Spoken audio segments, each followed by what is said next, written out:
আর এছাড়াও মুসা এবং মুহাম্মদ দুজনেই শান্তিতে থাকুন, তারা দুজনেই সে সময় নতুন আইন নিয়ে এসেছিলেন। তবে যীশু খ্রিস্ট বা ঈসা আলাইহিস সালাম কোনো নতুন আইন নিয়ে আসেননি, তিনি আগের আইনকে নিশ্চিত করতে এসেছিলেন। আর পবিত্র কোরআনে এই কথাটা পরিষ্কার বলা হয়েছে। সূরা সাফ অধ্যায় নম্বর 61 আয়াত নম্বর 6। যীশু খ্রিস্ট বা ঈসা আলাইহিস সালাম মরিয়মের পুত্র সন্তান। তিনি ইসরায়েলের সন্তানদের উদ্দেশ্যে বলছেন, ইয়া বনি ইসরাইল, হে ইসরায়েলের সন্তানেরা, আমি একজন রাসূল হিসেবে তোমাদের নিকট এসেছি। সেই আইনকে সমর্থন করছি যেটা আমার আগে এসেছে, এবং সুসংবাদ দিচ্ছি যে একজন রাসূল আসবেন এবং তার নাম হবে আহমদ। এটা হলো নবী মুহাম্মদ সাল্লাল্লাহু আলাইহি ওয়াসাল্লামের আরেকটা নাম। পবিত্র কোরআনে আরো বলা হয়েছে, সূরা আরাফ অধ্যায় নম্বর 7 আয়াত নম্বর 157 বলা হয়েছে, তারা অনুসরণ করে বার্তাবাহক নিরক্ষর নবীকে, যার কথা উল্লেখ করা হয়েছে তাওরাত ও ইনজিলে। তাহলে পবিত্র কোরআন পড়লে দেখবেন বলা হয়েছে কথা ভবিষ্যৎবাণী করা হয়েছে তাওরাত ও ইনজিলে যে মুহাম্মদ সাল্লাল্লাহু আলাইহি ওয়াসাল্লাম নবী হিসেবে আসবেন। তাহলে মুহাম্মদ সাল্লাল্লাহু আলাইহি ওয়াসাল্লামের ব্যাপারে ভবিষ্যৎবাণী করা হয়েছে বাইবেলের ওল্ড টেস্টামেন্টে বুক অব ডিউটেরোনমি অধ্যায় 18 অনুচ্ছেদ 18। এছাড়াও আরো বলা হয়েছে বুক অব ডিউটেরোনমি অধ্যায় 18 অনুচ্ছেদ 19, যদি কেউ তার কথায় কর্ণপাত না করে আমি তাহলে তাকে দেখে নেব। বাইবেলের কিছু অনুবাদ বলছে তাহলে আমি প্রতিশোধ নেব। তার মানে যদি কেউ এই রাসূলের কথাগুলো মান্য করে না চলে, সর্বশক্তিমান ঈশ্বর এদের উপর প্রতিশোধ নেবেন। বাইবেলের ওল্ড টেস্টামেন্টে বলা হয়েছে বুক অব আইজায়া অধ্যায় নম্বর 29 অনুচ্ছেদ 12 বলা হয়েছে, এই গ্রন্থ দেওয়া হবে তাকে যার অক্ষর জ্ঞান নেই, আর তখন তাকে বলা হবে তুমি এটা পড়ো। সে তখন উত্তরে বলবে আমি তো পড়তে জানি না।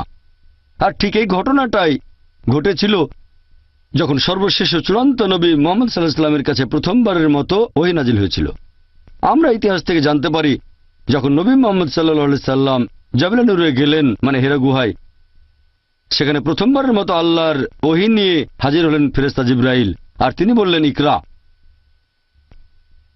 আমাদের নবী মুহাম্মদ সাল্লাল্লাহু আলাইহি ওয়াসাল্লাম বললেন মা আনা বিকারি, আমি তো পড়তে জানি না।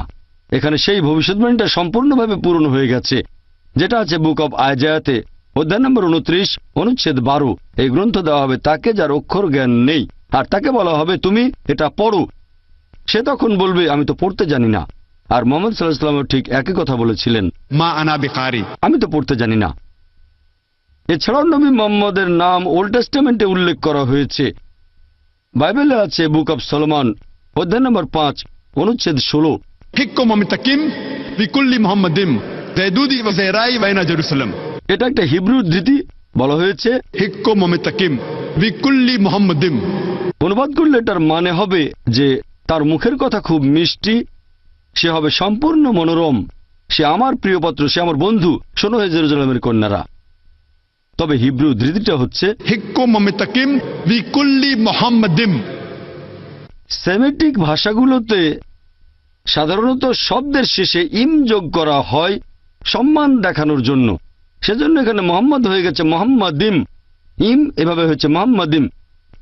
তাহলে মুহাম্মাদের নাম উল্লেখ আছে একেবারে অরিজিনাল পাণ্ডুলিপিতে, তবে অনুবাদ করতে গিয়ে তারা বলছে যে সম্পূর্ণভাবে মনোরম। তাহলে আপনারা যদি বাইবেলের অনুবাদ পড়েন বুঝতে পারবেন না যে নবী মুহাম্মদ সাল্লাল্লাহু আলাইহি ওয়াসাল্লামের নাম বাইবেলে উল্লেখ করা হয়েছে। সময় কম, তাই সবগুলো ভবিষ্যৎবাণী নিয়ে এখানে কথা বলতে পারবো না আমি। তবে মুহাম্মদ সাল্লাল্লাহু আলাইহি ওয়াসাল্লামের নাম নিউ টেস্টামেন্টে উল্লেখ করা হয়েছে। বাইবেলে রয়েছে গসপেল অফ জন অধ্যায় নম্বর 14 অনুচ্ছেদ 16। যীশু খ্রিস্ট সাল্লাল্লাহু আলাইহি ওয়াসাল্লাম বলেছেন, আমি প্রার্থনা করব আমার পিতার কাছে, সর্বশক্তিমান ঈশ্বরের কাছে, যেন তিনি পাঠান একজন সত্যের আত্মা। এছাড়াও বাইবেলে উল্লেখ আছে গসপেল অফ জন অধ্যায় নম্বর 15 অনুচ্ছেদ 26, যখন আমার পিতার কাছে প্রার্থনা করি আর যখন তিনি সত্যের আত্মাকে পাঠাবেন সে তোমাদের সাথে থাকবে চিরদিন। বাইবেল আরো বলছে গসপেল অফ জন অধ্যায় নম্বর 16 অনুচ্ছেদ 7, তারপর আমি তোমাদের সত্যি কথাটা বলছি, তোমাদের জন্য ভালো হবে যদি আমি চলে যাই, কারণ যদি চলে না যাই তাহলে সত্যের আত্মা আসবে না, আর আমি চলে গেলেই তাকে পাঠিয়ে দেব। যীশু খ্রিস্ট সাল্লাল্লাহু আলাইহি ওয়াসাল্লাম বলছেন যে তারপরও তোমাদের জন্য ভালো হবে যদি আমি চলে যাই, কারণ যদি চলে না যাই তাহলে সত্যের আত্মা আসবে না, আর আমি চলে গেলে তখন তাকে পাঠিয়ে দেব।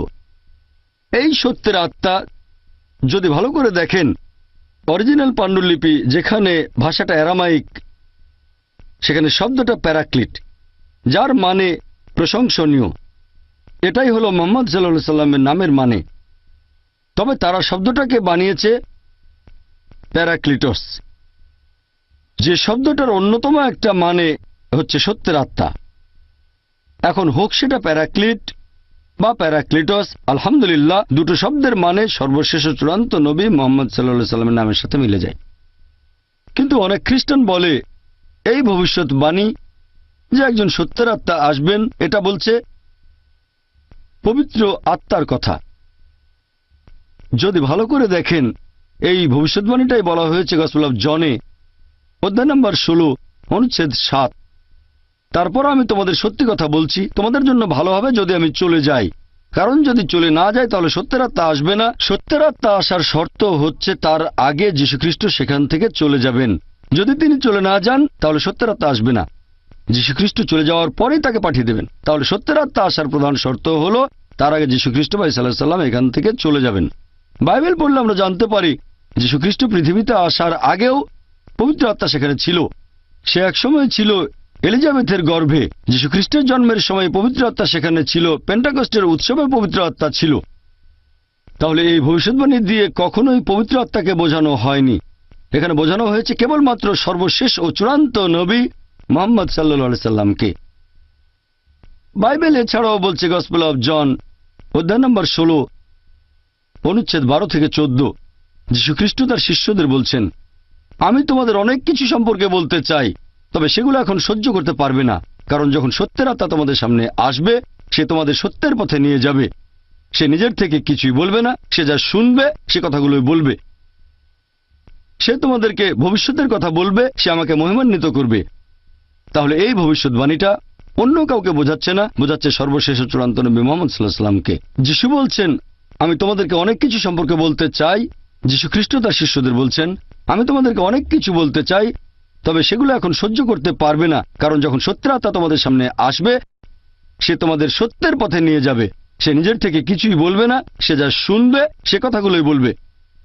সে তোমাদের সত্যের পথে নিয়ে যাবে, তোমাদেরকে সে ভবিষ্যতের কথা বলবে, সে আমাকে মহিমান্বিত করবে। তাহলে এই ভবিষ্যৎবাণী অন্য কাউকে বোঝাচ্ছে না, বোঝাচ্ছে সর্বশেষ ও চূড়ান্ত নবী মুহাম্মদ সাল্লাল্লাহু আলাইহি সাল্লামকে। আমি একটা লেকচার দিয়েছিলাম যেটার বিষয় ছিল মুহাম্মদ সাল্লাল্লাহু আলাইহি সাল্লামকে নিয়ে ভবিষ্যৎবাণী পবিত্র বাইবেলে। আমি ঘন্টার পর ঘন্টা বলে যেতে পারি এই একটা বিষয় নিয়েই। এছাড়াও পবিত্র কোরআনে বলা হয়েছে, সূরা রদ অধ্যায় নম্বর 13 আয়াত নম্বর 38 বলা হয়েছে, লিকুল্লি আজলিন কিতাব, প্রত্যেক যুগেই আমি কিতাব প্রেরণ করেছি, ওহী নাজিল করা হয়েছে।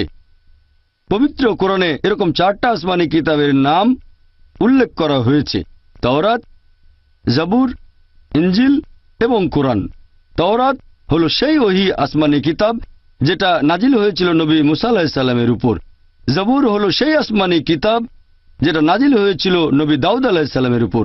ইনজিল হচ্ছে সেই আসমানি কিতাব যেটা নাজিল হয়েছিল যীশুখ্রিস্ট ভাই সাল্লাল্লাহু আলাইহি সাল্লামের উপর। আর কোরআন হচ্ছে সর্বশেষ ও চূড়ান্ত আসমানি কিতাব যেটা নাজিল হয়েছিল সর্বশেষ ও চূড়ান্ত নবী মুহাম্মদ সাল্লাল্লাহু আলাইহি সাল্লামের উপর। পবিত্র কোরআনে মাত্র 4টা আসমানি কিতাবের নাম উল্লেখ করা হয়েছে। তবে প্রত্যেক যুগেই আল্লাহ তাআলা আসমানি সহিফা পাঠিয়েছেন। এরকম অনেক সহিফা থাকতে পারে, যেমন ধরেন সুহুফে ইব্রাহিম ইত্যাদি, কিন্তু নাম দিয়ে মাত্র 4টার কথা আছে। এখন যেসব আসমানি কিতাব নাজিল হয়েছিল সর্বশেষ ও চূড়ান্ত কিতাব পবিত্র কোরআনের আগে, সেগুলো এসেছিল একটা নির্দিষ্ট সম্প্রদায়ের মানুষের জন্য। আর সেই কিতাবের আদেশ নির্দেশগুলো পুরোপুরিভাবে মেনে চলার প্রয়োজন ছিল একটা নির্দিষ্ট সময় পর্যন্ত। তবে পবিত্র কোরআন হচ্ছে সর্বশেষ ও চূড়ান্ত কিতাব।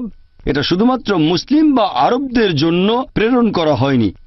পবিত্র কোরআনে বলা হয়েছে, সূরা ইব্রাহিম অধ্যায় নম্বর 14 আয়াত নম্বর 1, আলিফ লাম র, এই কিতাব আমি অবতীর্ণ করেছি তোমার প্রতি নবী সাল্লাল্লাহু আলাইহি সাল্লাম, যাতে করে তুমি পথ দেখাতে পারো মানব জাতিকে অন্ধকার থেকে আলোর দিকে। বলা হয়েছে যাতে করে নবী মুহাম্মদ সাল্লাল্লাহু আলাইহি সাল্লাম পথ দেখাতে পারেন পুরো মানব জাতিকে, শুধু মুসলিম বা আরবদের নয়, গভীর অন্ধকার থেকে আলোর দিকে। কোরআন আরো বলছে, সূরা ইব্রাহিম অধ্যায় নম্বর 14 আয়াত নম্বর 52, এটা মানুষের জন্য একটা বার্তা, যেন এটা দ্বারা তারা সতর্ক হয়ে যায় এবং জানতে পারে যে তিনি একমাত্র উপাস্য, যাতে বোধ শক্তি সম্পন্নরা উপদেশ গ্রহণ করে। সূরা বাকারায় উল্লেখ করা হয়েছে, অধ্যায় নম্বর 2, আয়াত নম্বর 185, রমজান হলো সেই মাস যে সময় কোরআন অবতীর্ণ হয়েছে মানব জাতির পথের দিশারি হিসেবে, সত্য ও মিথ্যার পার্থক্যকারী রূপে। এরপর পবিত্র কোরআনে সূরা জুমার অধ্যায় নম্বর 39, আয়াত নম্বর 41, আমি অবতীর্ণ করেছি তোমার প্রতি নবী সাল্লাল্লাহু আলাইহি সাল্লাম সত্য সহ কিতাব, মানুষ জাতিকে পথ দেখানোর জন্য। এখানে শুধু মুসলিম বা আরবদের পথ দেখানোর কথা বলা হয়নি, পথ দেখাতে হবে পুরো মানব জাতিকে। যেহেতু কোরআন হচ্ছে সর্বশেষ আর চূড়ান্ত কিতাব, এটা শুধুমাত্র মুসলিম বা আরবদের জন্য নয়, পবিত্র কোরআন পুরো মানব জাতির জন্য।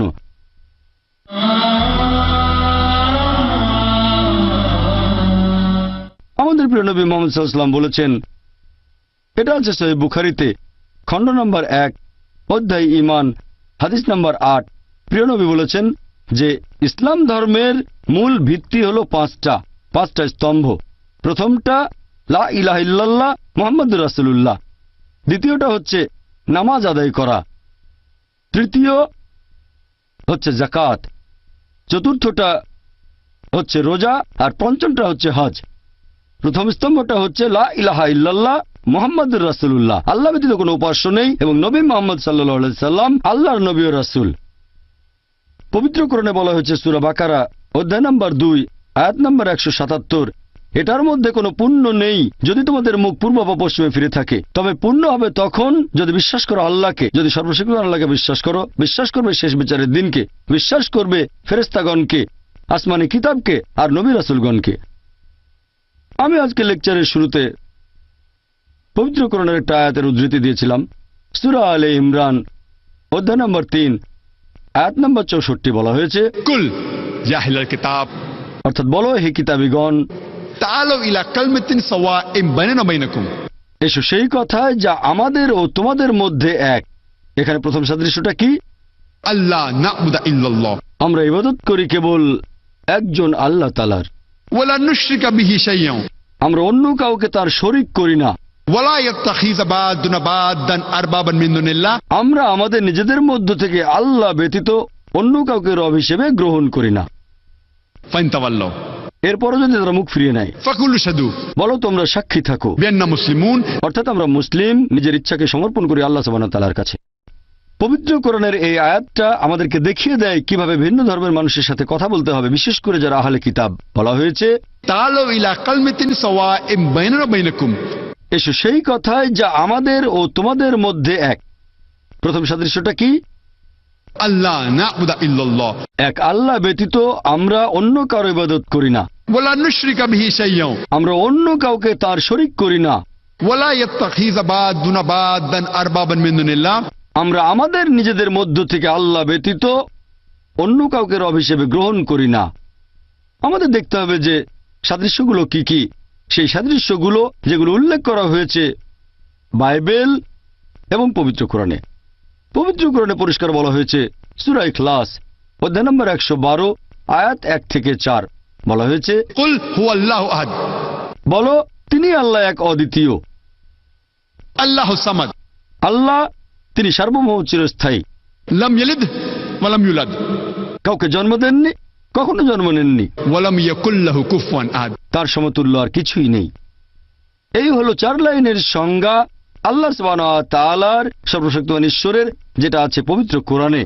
যদি কেউ এমন দাবি করে যে অমুক মানুষটা হলো ঈশ্বর, যদি সেই লোকটা সূরা ইখলাসের এই 4 লাইনের সংজ্ঞার সাথে মিলে যায়, তাহলে আমরা মুসলিমরা কোনো আপত্তি ছাড়াই তাকে আল্লাহ বলে মেনে নিতে পারবো। প্রথমটা হচ্ছে, कुल हुवल्लाहु अहद, বলো তিনি আল্লাহ এক এবং অদ্বিতীয়।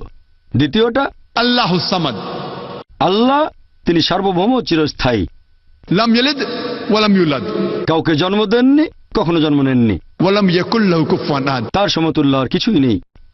এই 4 লাইনের সংজ্ঞা সূরা ইখলাস, এটাকে বলা যেতে পারে থিওলজির কষ্টিপাথর। থিও মানে ঈশ্বর, লজি মানে বিদ্যা, থিওলজি মানে ঈশ্বর সম্পর্কে বিদ্যা। সূরা ইখলাস ঈশ্বর তত্ত্বের কষ্টিপাথর। যদি কেউ দাবি করে যে অমুক লোকটা হচ্ছে ঈশ্বর, অথবা মানুষ যেসব ঈশ্বরের উপাসনা করে সেই ঈশ্বরকে সূরা ইখলাস দিয়ে পরীক্ষা করে দেখেন, সে যদি সূরা ইখলাসের এই 4টা পরীক্ষায় পাশ করে আমরা মুসলিমরা তাহলে কোনো আপত্তি ছাড়াই সেই লোকটাকে আল্লাহ বলে মেনে নেব। একই ধরনের কথা বাইবেলেও আছে। বাইবেলের ওল্ড টেস্টামেন্টে বুক অব ডিউটেরোনমি অধ্যায় নম্বর 6 অনুচ্ছেদ 4 নবী মুসা আলাইহিস সালাম বলছেন, शमा इज़राइलो अदनल हाइनो अदनाय खद। এটা হিব্রু ধৃতি যার মানে, শোনো হে ইসরায়েলবাসী, ঈশ্বর আমাদের প্রভু কেবলমাত্র একজন। একবার যীশু খ্রিস্ট আলাইহিস সালামকে প্রশ্ন করা হলো ঈশ্বরের আদেশগুলোর মধ্যে প্রথমটা কি। যীশু সেই উত্তরটাই দিলেন যেটা আগে বলেছিলেন নবী মুসা আলাইহিস সালাম। এটা আছে গসপেল অফ মার্কে অধ্যায় নম্বর 12 অনুচ্ছেদ 29। যীশু খ্রিস্ট তখন উত্তরে বললেন, शमा इज़राइलो अदनाय हाइनो अदनाय खद। শোনো হে ইসরায়েলবাসী, ঈশ্বর আমাদের প্রভু কেবলমাত্র একজন। পবিত্র কোরআনে বলা হয়েছে সূরা নিসা অধ্যায় নম্বর 4 আয়াত নম্বর 48 যে আল্লাহ সুবহানাহু ওয়া তাআলা সর্বশক্তিমান ঈশ্বর, যে পাপকে কখনোই ক্ষমা করবেন না সেটা আল্লাহর সাথে অন্য কাউকে শরীক করা। অন্য যে কোনো পাপ তিনি চাইলে ক্ষমা করতে পারেন, তবে যদি কেউ আল্লাহ তাআলার সাথে অন্য কাউকে শরীক করে তাহলে সে খুব ভয়ঙ্কর পাপ করেছে। পবিত্র কোরআনে আরো বলা হয়েছে সূরা নিসা অধ্যায় নম্বর 4 আয়াত নম্বর 116 যে আল্লাহ সুবহানাহু ওয়া তাআলা কখনোই তার সাথে অন্য কাউকে শরীক করা পাপ ক্ষমা করবেন না। অন্য যে কোনো পাপ তিনি চাইলে ক্ষমা করতে পারেন, তবে যদি কেউ আল্লাহ সুবহানাহু ওয়া তাআলার সাথে অন্য কাউকে শরীক করে সে তাহলে ভীষণভাবে পথভ্রষ্ট হয়। তাহলে ইসলাম ধর্মে সবচেয়ে বড় পাপ সর্বশক্তিমান আল্লাহর সাথে অন্য কাউকে শরীক করা, আল্লাহ তাআলার পাশাপাশি অন্য কারো ইবাদত করা। আর একই রকম কথা আছে বাইবেলের মধ্যেও। বুক অব এক্সোডাস অধ্যায় নম্বর 20 অনুচ্ছেদ 3 থেকে 5 বলা হয়েছে যে সর্বশক্তিমান ঈশ্বর বলছেন, তোমরা আমার পাশাপাশি অন্য কোনো দেবতার উপাসনা করবে না, তোমরা আমার কোনো প্রতিমূর্তি তৈরি করবে না যেটার সাথে কোনো রকম সাদৃশ্য আছে আকাশমণ্ডলীর উপরে, নিচের পৃথিবী বা তার নিচে পানিতে কোনো কিছু। তোমরা তাদের সামনে নতজানু হবে না, তাদের সেবা করবে না, কারণ আমি তোমাদের ঈশ্বর তোমাদের প্রভু খুব ঈর্ষাপরায়ণ। একই কথা আবারও আছে বুক অব ডিউটেরোনমি অধ্যায় নম্বর 5 অনুচ্ছেদ 7 থেকে 9। সর্বশক্তিমান ঈশ্বর বলছেন, তোমরা আমার পাশাপাশি অন্য কোনো দেবতার উপাসনা করবে না, তোমরা আমার কোন রকম মূর্তি তৈরি করবে না যেটার সাথে কোন রকম সাদৃশ্য আছে আকাশমণ্ডলীর উপরে, নিচের পৃথিবী বা তার নিচে পানিতে কোনো কিছুর। তোমরা তাদের সামনে নতজানু হবে না, তাদের সেবা করবে না, কারণ আমি তোমাদের ঈশ্বর তোমাদের প্রভু খুব ঈর্ষাপরায়ণ। পবিত্র কোরআনে পরিষ্কার বলা হয়েছে সূরা মাইদা অধ্যায় নম্বর 5 আয়াত নম্বর 72 लक़द कफ़र लज़ीना क़ालू इन्नल्लाहा हुवल मसीह इब्नु मरियम। তারা ধর্মের অবমাননা করে, তারা কুফরি করে যারা এরকম বলে যে আল্লাহ হলেন যিশু মরিয়মের পুত্র সন্তান। কোরআন বলছে তারা ধর্মের অবমাননা করছে, তারা কুফরি করছে যারা এরকম বলে যে আল্লাহ হলেন যিশু খ্রিস্ট মরিয়মের পুত্র সন্তান। वक़ाल अल मसीह অথচ মসিহ বলেছেন, या बनी इस्राइल হে বনি ইসরাইল, उअबुदुल्लाह আল্লাহর ইবাদত করো, रब्बी व रब्बकुम তিনি আমারও তোমাদের প্রভু। इन्नो मुशरिक बिल्लाह যদি কেউ আল্লাহর সাথে অন্য কাউকে শরীক করে फ़क़द हर्रमल्लाहु अलैहिल জান্নাহ আল্লাহ তার জন্য জান্নাত নিষিদ্ধ করবেন, वमा वहुन नार वमा लिज़ालिमिन मिन अनसार। আর জাহান্নাম হবে তার আবাসস্থল এবং তাদের জন্য পরকালে কোনো সাহায্যকারী নেই। যিশু আলাইহিস সালাম বলেছেন, इन्नो मुशरिक बिल्लाह যদি কেউ আল্লাহর সাথে অন্য কাউকে শরীক করে फ़क़द हर्रमल्लाहु अलैहिल জান্নাহ আল্লাহ তার জন্য অবশ্যই জান্নাত নিষিদ্ধ করবেন, वमा वहुन नार वमा लिज़ालिमिन मिन अनसार। আর জাহান্নাম হবে তার আবাসস্থল এবং তাদের জন্য পরকালে কোনো সাহায্যকারী নেই। সবচেয়ে বড় পাপ ইসলাম ধর্মে, পাশাপাশি খ্রিস্টান ধর্মেও আল্লাহর সাথে অন্য কাউকে শরীক করা। তবে দুর্ভাগ্যের কথা, আমাদের আশেপাশে এরকম অনেক খ্রিস্টান ভাই বোন আছেন যারা বলেন যে যীশু খ্রিস্ট নাকি নিজেকে ঈশ্বর বলে দাবি করেছেন।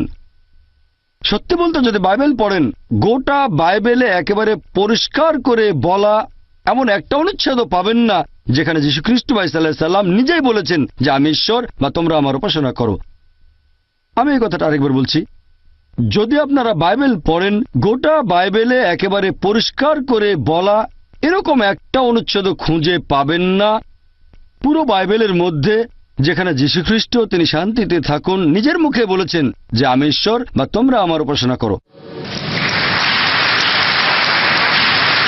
সত্যি বলতে যদি বাইবেল পড়েন, যীশু খ্রিস্ট তার নিজের মুখে বলেছেন। বাইবেলের গসপেল অফ জন অধ্যায় নম্বর 14 অনুচ্ছেদ 28 যীশু খ্রিস্ট ভাই সাল্লাল্লাহু আলাইহি সাল্লাম বলেছেন, আমার পিতা আমার চেয়ে মহান। গসপেল অফ জন অধ্যায় 10 অনুচ্ছেদ 29, আমার পিতা সবার চেয়ে মহান। গসপেল অফ ম্যাথিউ অধ্যায় 12 অনুচ্ছেদ 28, আমি শয়তানকে তাড়িয়ে দেই ঈশ্বরের আত্মার সাহায্যে। গসপেল অফ লুক অধ্যায় 11 অনুচ্ছেদ 20, আমি ঈশ্বরের আঙ্গুলের সাহায্যে শয়তানকে তাড়িয়ে দিই। গসপেল অফ জন অধ্যায় 5 অনুচ্ছেদ 30, আমি আমার নিজের থেকে কিছুই করতে পারি না, যেরকম শুনি সেভাবে বিচার করি এবং আমার বিচার সঠিক, কারণ আমি নিজের ইচ্ছা পূরণ করি না, পিতার ইচ্ছা পূরণ করি। যদি কেউ বলে আমি নিজের ইচ্ছা পূরণ করি না, আল্লাহর ইচ্ছা পূরণ করি, সে একজন মুসলিম। যীশু খ্রিস্ট তার নিজের মুখে বলেছেন, আমি আমার নিজের থেকে কিছুই করতে পারি না, যেরকম শুনি সেভাবেই বিচার করি এবং আমার বিচার সঠিক, কারণ আমি নিজের ইচ্ছা পূরণ করি না, আল্লাহর ইচ্ছা পূরণ করি। যদি কেউ বলে যে আমি সর্বশক্তিমান আল্লাহর কাছে নিজের ইচ্ছাকে সমর্পণ করলাম, তাহলে আরবিতে আমরা তাকে বলে থাকি একজন মুসলিম। মুসলিম মানে সর্বশক্তিমান আল্লাহর কাছে আত্মসমর্পণ করা। এ ব্যাপারে আমি শুরুতেই বলেছি, তাহলে যিশু আলাইহিস সালাম ছিলেন একজন মুসলিম।